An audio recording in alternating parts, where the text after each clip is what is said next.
Been a while. I'm here. It's election day. Who's gonna be president next? Whether it will be Donald Trump or Hillary Clinton.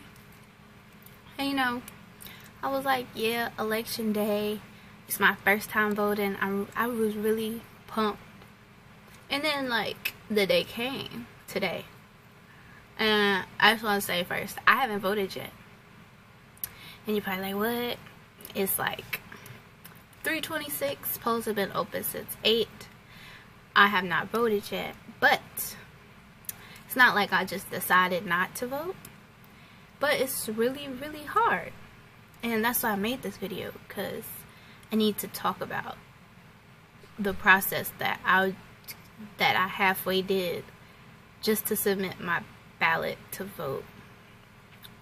So if you are a college student, you probably know how this goes. If you're out of state, you have to request, well, okay, you have like a few options. The ones I know, you request the absentee ballot and send it in. That's what a lot of people around here did. I thought I did that, but I never got my, like I requested like 4 or 5 absentee ballots. Never got them in the mail. So then I registered myself as a DC voter. Got my registration card right here. Voter registration for Washington, D.C. It gives me the polling place and the hours. Got my address and everything. So I figure since I got this card, I can just go when the poll is open. I can go, submit my vote, be done, leave, be happy, get my sticker, and smile. No. So I went today, and it was at the high school. It was at this high school down the road, and the woman, it was people outside, and it was a long line of people, and I was like, I had class, so I didn't go, because I asked the lady how long the wait was, and she was like, oh, it's like an hour wait.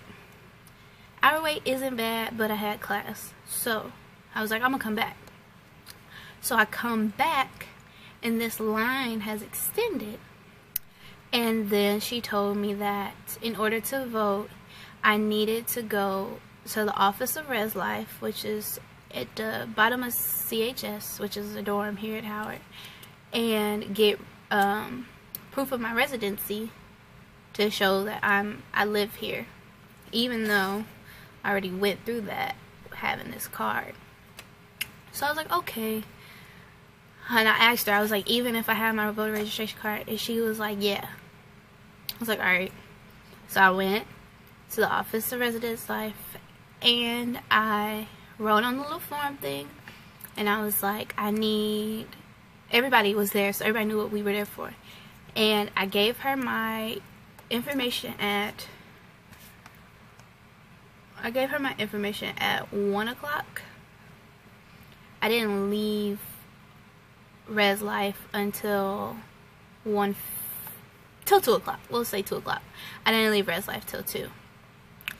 So then, right after I got from Res Life, I went straight to the voting line. And by this time, there's another line that has formed. And so now there are 2 lines, and I'm confused. So I asked the woman, and I said, which line do I need to get in? And she was like, check in. This is check-in line. And that's the voting line. And I was like, well, what's the difference between the check-in line and the voting line? And she said, the check-in line is for if you need a special ballot. And I was confused as to what a special ballot was, because I'm like, I got my voter ID card, I got my proof of residency. What do I need a special ballot for? So she was like, the wait for this line is 45 minutes. So I stood in that line for over 45 minutes. It was an hour. No, it was about 45 minutes, give or take. And then I get my special ballot. Here, let me show y'all. I got this is my proof of residency from Howard, Res Life. And then this is my special ballot request form. So I waited 45 minutes in this line with all these people as I watched the voting line not move.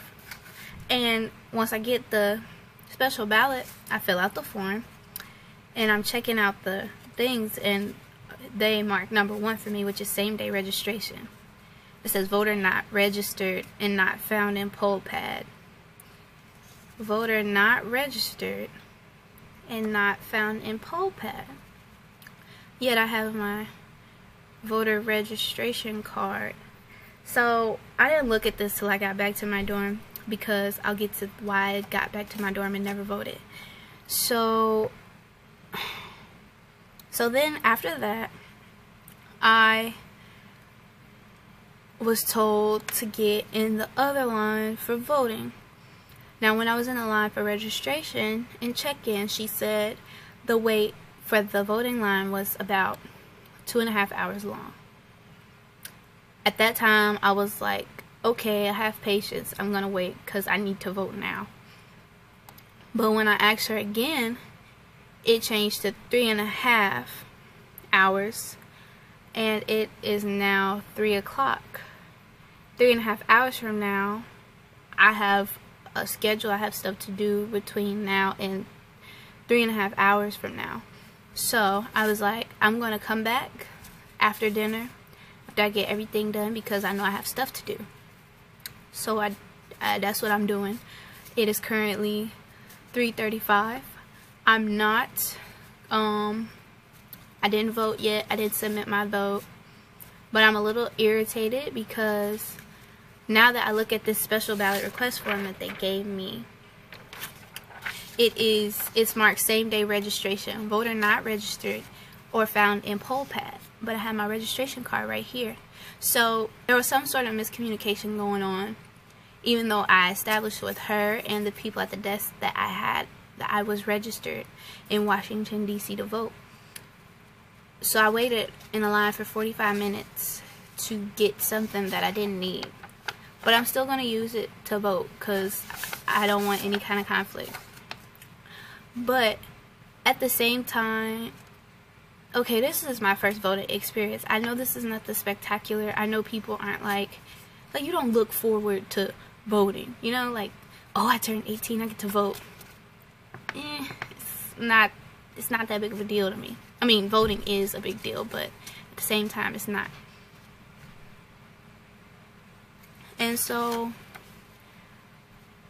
a few other things that I noticed while I was out voting, waiting to vote, waiting to check in so I could wait to vote, was the line and the amount of time, like the availability, like classes. I mean, I didn't expect classes to be canceled today for college students, but at the same time, the wait time is between, like, people want to go vote early so they could go to class, go to work, get on with their lives, but you got a wait time of a total of 4 hours.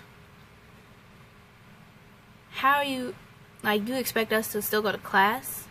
That was one thing. My final class got canceled for the day, so it wasn't an issue for me.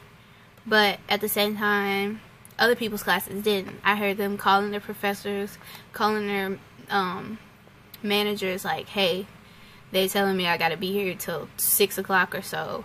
I know I gotta work in an hour. What can I do? And you still want to vote. You don't want to not vote because this is an important election. And then some more things I noticed. There was a lot of people just driving by, just watching.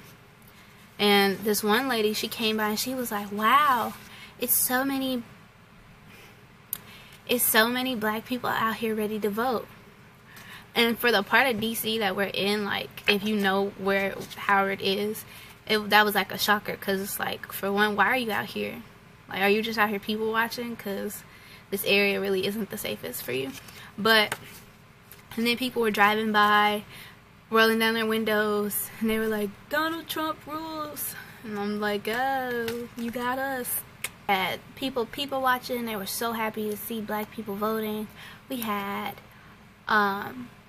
people riding by yelling Donald Trump out the window. We had a wait time of a total of 4 hours. We had unnecessary line waiting because apparently I'm not registered to vote in DC. Sorry, that focused weird. But yeah, so I haven't voted yet, but I'm gonna vote. Promise, I'm gonna vote. because I'm just gonna vote, you know. And we just going with our lives. But that's all I have for today. That was my first voting experience. I hope the next terms that I have to vote aren't as stressful, because this was really like I was having an okay day, and it's just like not no more. So thanks for watching my first voting experience. I'll see y'all soon.